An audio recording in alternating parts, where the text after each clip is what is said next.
Good evening everyone, welcome back to our YouTube channel. और आज हम लोग आए हैं एक और सक्सेस स्टोरी की वीडियो के साथ। और आज हम लोग बात करने वाले हैं दिशा के सक्सेस के बारे में, जो कि अभी अभी 11th में गई है और 10th में इसने बहुत ही एक्सेप्शनल रिजल्ट किया है। आज आप लोगों को दिशा से बहुत कुछ सीखने को मिलने वाला है। दिशा के बारे में पता चलेगा, उसके पढ़ाई के बारे में पता चलेगा। तो आई होप आप लोग सारे लोग इस वीडियो को बहुत एंजॉय करने वाले हैं। तो दिशा, स्टार्ट करते हैं इस नोट पे कि बताओ कैसा फील कर रही हो तुम, अभी इंटरव्यू होने वाला है तुम्हारा। फील तो काफ़ी अच्छी आ रही है and I am thankful for sir for having me here, so thank you sir. तो दिशा, तुम जब ये यहाँ पे ट्यूशन ज्वाइन की थी, ट्यूशन ज्वाइन करने के पहले तुम्हारा क्या अप्रोच था पढ़ाई को लेके, और सर से मिलने के बाद, सर से पढ़ने के बाद एक अप्रोच चेंज हुआ होगा, ये तो आई एम वेरी श्योर। तो वो किस वे में चेंज हुआ, उसके बाद पढ़ाई को लेके क्या अप्रोच रहा, थोड़ा सा बताओ। मेरा बहुत बेसिक अप्रोच रहता था। मेरे पेरेंट ऑब्वियसली बहुत सपोर्टिव थे और पढ़ाई की वैल्यू को जानते थे, बट उनके अनफॉर्चुनेट कंडीशंस के वजह से वो खुद पढ़ नहीं पाए और उसकी वजह से हमारा जो एजुकेशनल फैमिली के बेसिस पे एजुकेशनल बैकग्राउंड था वो बहुत वीक था। तो मेरे पास वैसा अकेडमिक सपोर्ट था नहीं, मैं बस इसी तरह बस पढ़ती जा रही थी, मेरा कोई प्लान नहीं था। पर जब मैं सर से मिली तो उन्होंने मुझे बताया कि पढ़ाई का सही तरीका क्या होता है, कि किस तरह से हम प्लान वे में पढ़ सकते हैं और हम अपने गोल्स को उस तरह से अचीव कर सकते हैं। जब वो मुझे पढ़ाना शुरू किए तो उनका पहले से ही कहना था कि हम लोग 100 के लिए काम कर रहे हैं। तो उस हिसाब से सर ने मेरे साथ अप्रोचेस डिस्कस किए और उस हिसाब से हमने 10th में पूरी स्ट्रैटेजिकली पढ़ाई की है। ऐसा एक दिन भी नहीं गया है जिसमें हम लोग ने अनप्लान वे में या पढ़ाई को छोड़ दिया है। हर दिन सर हमें कुछ ना कुछ समझाते थे, बताते थे कि ये यहाँ काम आएगा, वो वहाँ काम आएगा। उस हिसाब से हम लोग प्लानिंग करते थे और उस हिसाब से हमारी जो स्टडी है वो कंटिन्यू होती थी। तो तुम अभी जैसा बोली कि पूरे साल हमने मेहनत किया पढ़ाई की, तो कई स्टूडेंट्स ऐसे होते हैं ना जो सोचते हैं कि यार एग्जाम के 2 महीने पहले पढ़ के भी अच्छे मार्क्स तो आ ही जाएंगे। तो क्या तुमको लगता है कि क्या ऐसा हो सकता है, या फिर नहीं, पूरे साल आपको कंसिस्टेंटली पढ़ना होगा तभी आप अच्छा परफॉर्म कर सकते हो? And not just marks, knowledge gain करना भी तो इम्पोर्टेंट है, उस वे में भी बताओ। जो ये बोलते हैं कि कुछ दिन पहले या 2 महीने पहले वॉटएवर वो पढ़ के अच्छे मार्क्स ला सकते हैं, आई डेफिनेटली से एक्सेप्शंस ऑलवेज एग्जिस्ट करते हैं, but general point of view उसको बनाना मेरे हिसाब से ऑब्वियसली गलत है। बिकॉज जैसे आप देख सकते हैं पूरे साल हमने मैथ साइंस में बहुत मेहनत की है, बट स्टिल मैथ्स में मेरा 1 मार्क्स छूट गया है एंड आई स्कोर्ड 99। तो ये जो कहना है ये मेरे हिसाब से बिल्कुल गलत है। और पूरे साल आपको बहुत फाइन मेहनत करनी होगी, बहुत ज़्यादा हार्ड वर्क करना होगा ताकि आप ऐसा रिजल्ट प्रोड्यूस कर सके अपने ईयर में। नाउ दैट तुमने मैथ्स के मार्क्स खुद ही रिवील कर दिए हैं, तो तुम बताओ यहाँ पे सबको मार्क्स जानने का बहुत ही इंतजार होगा। बेस्ट ऑफ 5 तुम्हारा क्या परसेंटेज था और इंडिविजुअली क्या मार्क्स आए थे सब्जेक्ट में, बताओ। पहले जो बेस्ट ऑफ 5 मेरा परसेंटेज 98% था 10th के रिजल्ट्स में। एंड इंडिविजुअली मैं मार्क्स की बात करूँ, पहले ऑब्वियसली साइंस में मैंने 100 आउट ऑफ 100 स्कोर किया है, मैथ्स में 99, एआई में 99, सोशल में 99 एंड इंग्लिश में 93। एंड टोटल इस 5 सब्जेक्ट्स को मिला के मेरा परसेंटेज 98 आता है। ये बहुत ही एक्सेप्शनल रिजल्ट है,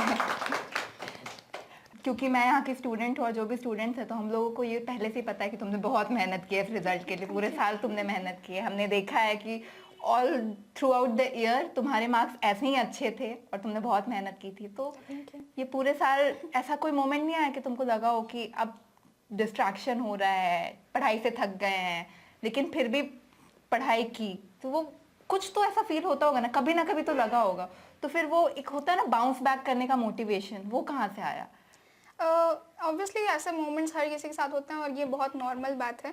तो ये मेरे साथ भी ऑब्वियसली होता था, हम कोई एक्सेप्शन नहीं है। तो ऐसे मोमेंट्स पे ऑब्वियसली मेरा फर्स्ट अप्रोच होता था सर की तरफ। I used to talk to sir और उनसे मैं मोटिवेशन गेन करती थी। और सेकंड मेरे पेरेंट्स होते थे, वो मुझे हमेशा, उनका बैकग्राउंड जैसे भी हो, फाइनेंशियल कंडीशंस जैसे भी हो, वो मुझे हमेशा स्टडीज़ की तरफ मोटिवेट किए हैं। और ऑब्वियसली मेरे कुछ रिलेटिव्स जो क्लोज रिलेटिव्स हैं, मैं उनसे बात करती थी एंड हाँ, उसी से मैं हमेशा मोटिवेशन गेन करती थी अपने स्टडीज़ को आगे कंटिन्यू करने के लिए। तो यहाँ पे ऑब्वियसली हमें पता भी है ये बात कि सर बहुत ही ज़्यादा मोटिवेट करते हैं। सर हर एक इंडिविजुअल का जो एक पोटेंशियल होता है, सबका अलग अलग पोटेंशियल होता है, उसको सर पहचान लेते हैं और उसमें वर्क करते हैं। सेम हैपेंड विथ यू, जैसा सर तुम बोली कि सर फर्स्ट डे से बोलते कि हमें 100 के लिए काम करना है और तुमने वो किया भी। तो तुम सर के टीचिंग मेथड्स के बारे में कुछ बताओ, क्योंकि जितना हम सब ने सर से पढ़ा है हमें ये तो पता है कि एक जो ट्रेडिशनल टीचिंग मेथड होता है सर वो तो बिल्कुल फॉलो नहीं करते हैं। तो सर के टीचिंग मेथड के बारे में, सर से पढ़ के कैसा लगा, सर से क्या क्या सीखने को मिला, इन बातों को थोड़ा सा बताओ। सर से तो मुझे बहुत कुछ सीखने मिला है आज तक, एकेडमिक के मामले में भी और लाइफ के अलग अलग लेसन्स को लेकर भी। और सर का जो टीचिंग स्टाइल है डेफिनेटली बहुत डिफरेंट है आज तक मैंने जिन भी टीचर से पढ़ा है। सर बहुत ज़्यादा डेप्थ में जाकर कंसेप्ट्स को डिलीवर करते हैं हर किसी को, जिसका जैसा लेवल है। जैसे जब मैं 9th के शुरुआत में या 10th में थी तो सर मैं बहुत लो लेवल में थी, वहाँ के हिसाब से ऑब्वियसली अच्छा बोलेंगे उसको, बट जब कंपटीशन बड़ा होता है तो डेफिनेटली मेरा लेवल बहुत अच्छा नहीं था। तो उस हिसाब से सर ने उस टाइम मुझे पढ़ाया था, और जब मैं फिर हायर लेवल में गई तो उस हिसाब से सर अपने अप्रोचेस को अडेप्ट करते गए। तो सर का ये जो तरीका है ये मुझे बहुत पसंद आया था और ये डेफिनेटली बहुत एक्सेप्शनल है। अपार्ट फ्रॉम दैट मुझे सर का एक और तरीका बहुत पसंद आया था, दैट वाज प्रैक्टिकल अप्रोच। कई बार स्कूल्स में क्या होता है दैट आपको थ्योरी पढ़ा दी जाती है, या कई बार आप जहाँ भी कोचिंग ज्वाइन करते हैं वो बहुत ज़्यादा प्रैक्टिकल चीज़ों पर एम्फेसाइज नहीं करते हैं। बट सर जो हैं मुझे ये बात बहुत ज़्यादा नोटिसेबल लगी उनमें, दैट वो हमेशा प्रैक्टिकल चीज़ों को एम्फेसाइज करते हैं। वो हर जगह साइंस दिखाने की कोशिश करते हैं और उन चीज़ को आप जो पढ़ रहे हैं उसको वहाँ अप्लाई करने की कोशिश करते हैं, जिससे एक तो आप प्रैक्टिकल लाइफ को और अच्छी तरह समझते हैं उसके, और अपार्ट फ्रॉम दैट आपकी जो नॉलेज है वो और एनहांस होती है। तो I like it very much. And apart from that वो जो नॉर्मल टीचिंग मेथड है उसको वो डेफिनेटली फॉलो नहीं करते हैं, एंड दैट्स वाई ऑब्वियसली आज उनके बच्चों का रिजल्ट ये है। तुम प्रैक्टिकल का बात की तो मेरे को बहुत ही अच्छा सा एग्जाम्पल याद आया, अभी तुरंत मेरे दिमाग में ये बात आया कि हम लोग जब नए नए ट्यूशन में आए थे तो हम लोग को नहीं आइडिया था कि इतना कुछ प्रैक्टिकल होने वाला है। एंड प्रैक्टिकल्स होता था, बहुत मज़ा आता था। तो ना इलेक्ट्रिसिटी का प्रैक्टिकल हो रहा था एक बार, और हम लोग को रियलाइज़ हुआ कि हम लोग को स्क्रू ड्राइवर भी ठीक से पकड़ने नहीं आता है। कुछ लोग इसके बाद इंजीनियर बनने वाले हैं, 12th के बाद इंजीनियरिंग करने वाले हैं, उनको स्क्रू ड्राइवर भी नहीं पकड़ना आता है। और ये तो मतलब एक रियल लाइफ वाला एग्जाम्पल हो गया। बट अगर सिर्फ पढ़ाई को लेके भी देखें तो पढ़ हम लोग बहुत कुछ रहे, बट प्रैक्टिकली वो होता क्या है कुछ हम लोग को आइडिया ही नहीं है। जब पता चलता है तो ऐसा लगता है वाओ ये तो कुछ कंप्लीटली डिफरेंट चीज़ है जो हम लोग सोच रहे थे। तो सर का प्रैक्टिकल्स तो हमेशा ही बहुत इंटरेस्टिंग रहा है। एंड कंसिडरिंग दिस मेरे को याद आ रहा है कि साल भर, क्योंकि तुम तो ऑनलाइन पढ़ी हो, जिनको लोगों को नहीं पता मैं बताना चाहूँगी कि दिशा ऑनलाइन बैच में पढ़ती थी। तो सर इसके लिए अपने बिजी शेड्यूल से टाइम निकाल के जाते थे सिर्फ इसको प्रैक्टिकल करवाने के लिए, क्योंकि ये मिस कर देती थी क्योंकि ऑनलाइन पढ़ती थी। और ये बहुत बड़ी बात है क्योंकि इतने बिजी शेड्यूल से निकल के कितने दूर रहते हो, 400 kilometres around, right? 200 kilometres and back. हाँ, तो या 400 किलोमीटर्स ट्रैवल करना सिर्फ प्रैक्टिकल करवाने के लिए दिशा का, ये बहुत बड़ी बात है। मतलब आप समझ सकते हैं कि सर कितना ज़्यादा उस चीज़ का इम्पोर्टेंस समझते हैं लाइफ में प्रैक्टिकल का। तो तुम अपना वो एक्सपीरियंस शेयर करो प्रैक्टिकल का। वो एक्सपीरियंस मैं बोलूँ तो बहुत मैजिकल होता था, बिकॉज ऑब्वियसली वैसा चीज़ हम कभी एक्सपीरियंस नहीं किए थे उसके पहले। तो सर जब आते थे तो सिनारियो कुछ ऐसा रहता था कि सर आते थे, उनकी गाड़ी खुलती थी, मुझे पता होता था कि सर प्रैक्टिकल के लिए आए हैं ऑब्वियसली, और उनकी जो गाड़ी होती थी उसमें सारे प्रैक्टिकल के जो इक्विपमेंट्स होते थे वो पूरे पैक्ड रहते थे। और वो सब चीज़ें जो होती, वो इक्विपमेंट्स, वो टूल्स, वो सब मेरे लिए बहुत नए थे, और वो सब देख के बहुत फैसिनेटेड फील करते थे हम।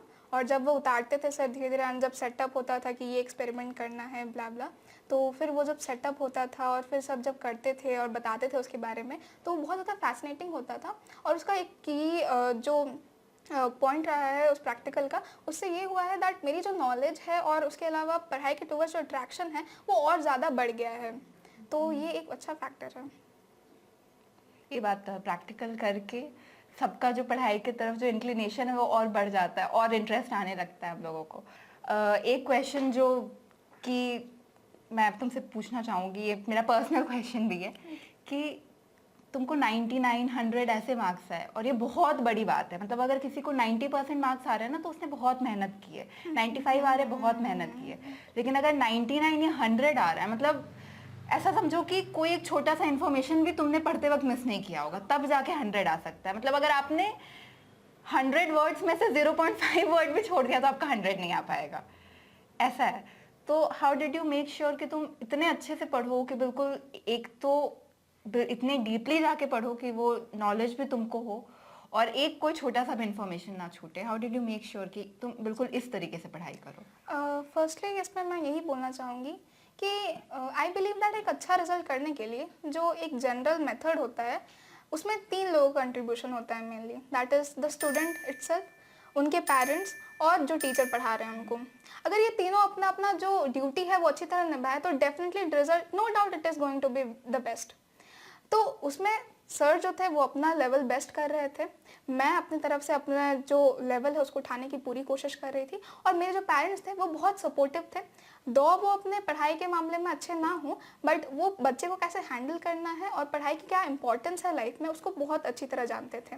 तो उस मायने में उन्होंने जो अपनी ड्यूटी है वो बहुत अच्छी तरह निभाई थी।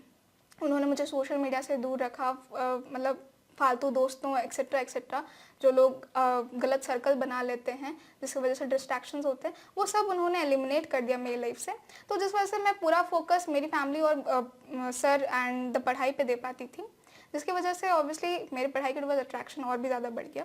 अपार्ट फ्रॉम दैट सर बीच बीच में मुझे मोटिवेट करते रहते थे। ऑब्वियसली ये टायरिंग होता था, बहुत हार्ड वर्क लगता था, तो आप जैसे पहले भी पूछा था, तो हाँ ये कभी कभी टायरिंग होता था, बट सर के मोटिवेशन से एक और बाउंस बैक आता था, एक और फील आती थी अंदर से कि नहीं करना है, सर ने बोला तो करना है। तो फिर इसी वजह से हम करते गए। फिर सर ने मुझे रेफरेंसेस रेफ़र करते गए, बेस्ट मटेरियल, फाइन मटेरियल, उस हिसाब से हम पढ़ते गए और कंसिस्टेंसी मेंटेन की। सर ने हमेशा डेडिकेशन और कंसिस्टेंसी की इंपॉर्टेंस हमें बहुत शुरुआत से ही बताई है कि कंसिस्टेंट रहना, आप जैसे भी हों, इफ़ यू आर कंसिस्टेंट और आप अच्छा काम कर रहे हैं तो डेफिनेटली आगे चल के किसी भी पॉइंट पे आपको सक्सेस मिलेगी ही। तो कंसिस्टेंट हमने रहा एकदम till the end, till the very last board exam. Day 1 से अप्रैल 1 से जब से सेशन शुरू हुआ है क्लास 10 का, और टिल द 13th मार्च जब मेरा लास्ट बोर्ड एग्जाम था, तब तक हम उसी तरह कंसिस्टेंट रहे हैं, उसी तरह से 10 आवर्स 12 आवर्स पढ़ाई की है, एंड आज यही रिजल्ट है। ये सुन के आप लोगों को समझ आ रहा होगा कि दिशा ने कितनी मेहनत की है पूरे साल। और यहाँ पे अगर मैं सिर्फ दिशा की तारीफ करूंगी तो ये बहुत गलत होगा, क्योंकि सर का उतना ही बड़ा रोल रहा है। वो जिस तरीके से दिशा को पढ़ाए हैं, उसको मोटिवेट किए हैं, not just a teacher but a guide. और दिशा के पेरेंट्स जो कि इतने अच्छे से खुद उतने लेवल, उस लेवल के ना होते हुए भी उन्होंने समझा कि पढ़ाई का इंपॉर्टेंस क्या है, और दिशा को इतने अच्छे से पढ़ाया, उसको सपोर्ट किया, उसकी छोटी छोटी प्रॉब्लम्स को समझा, समझने की कोशिश की, समझाने की कोशिश की। तो ये तीनों का ही हार्डवर्क है कि आज दिशा को इतना अच्छा मार्क्स आया है।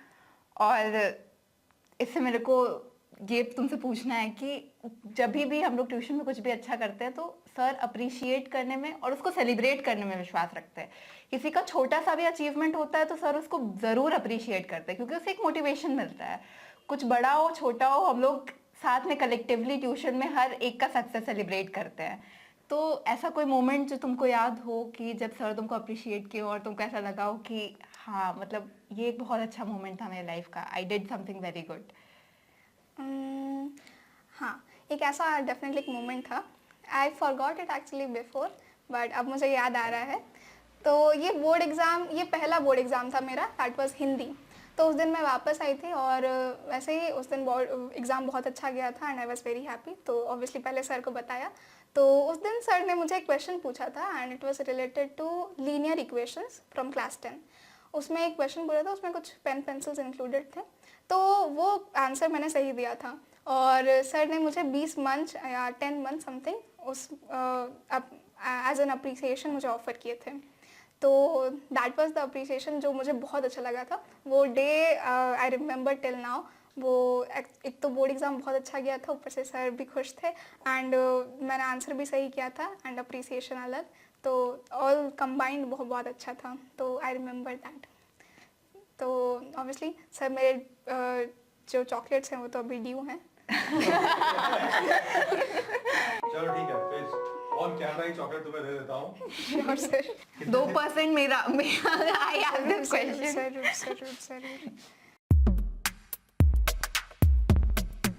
17, 18, 19 ये 20 तुम्हारे हैं।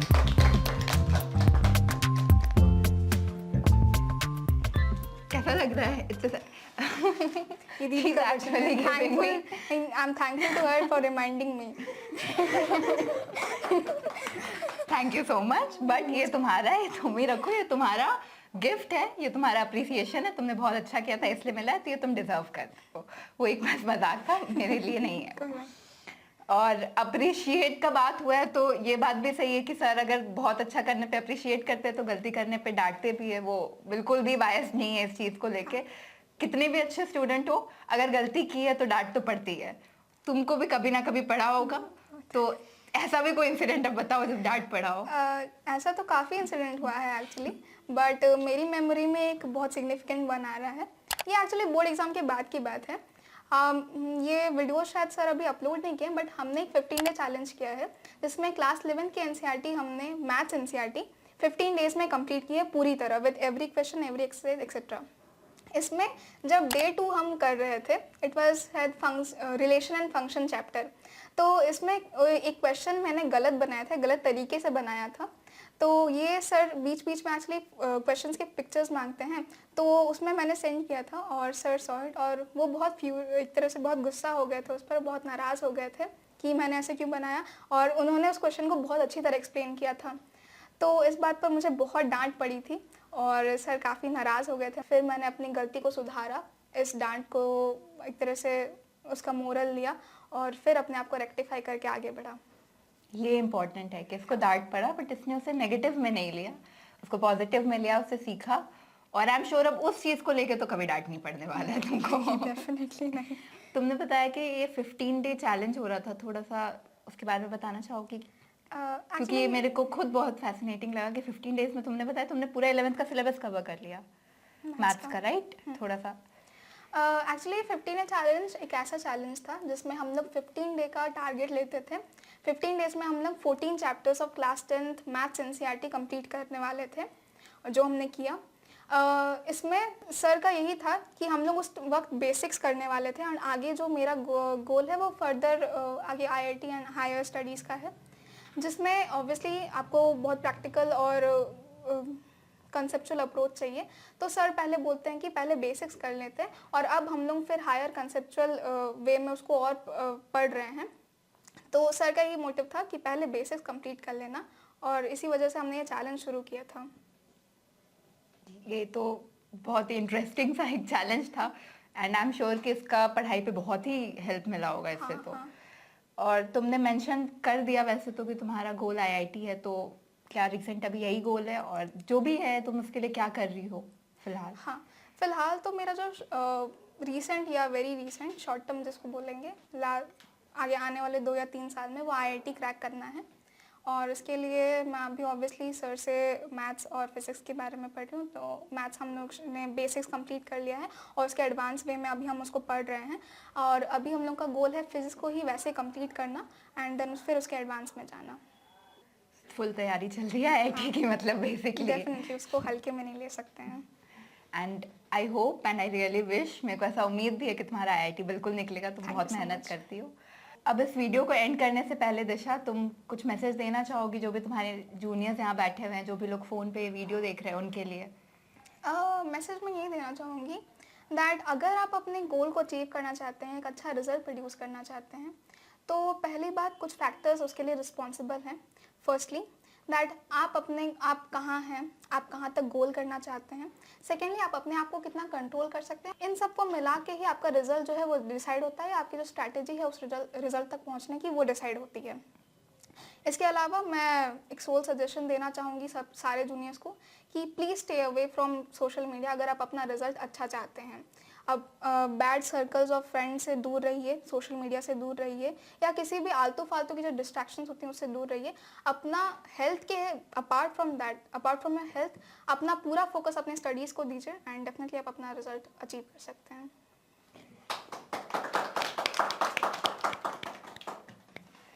आज तुमसे बहुत कुछ मेरे को भी सीखने मिला है Disha, so thank you for that. And इसी पॉजिटिव नोट पे इस वीडियो को एंड करते हैं। आई होप आप लोग सब अच्छे से पढ़ाई करें, keep studying, keep learning, and thank you so much for watching. Thank you.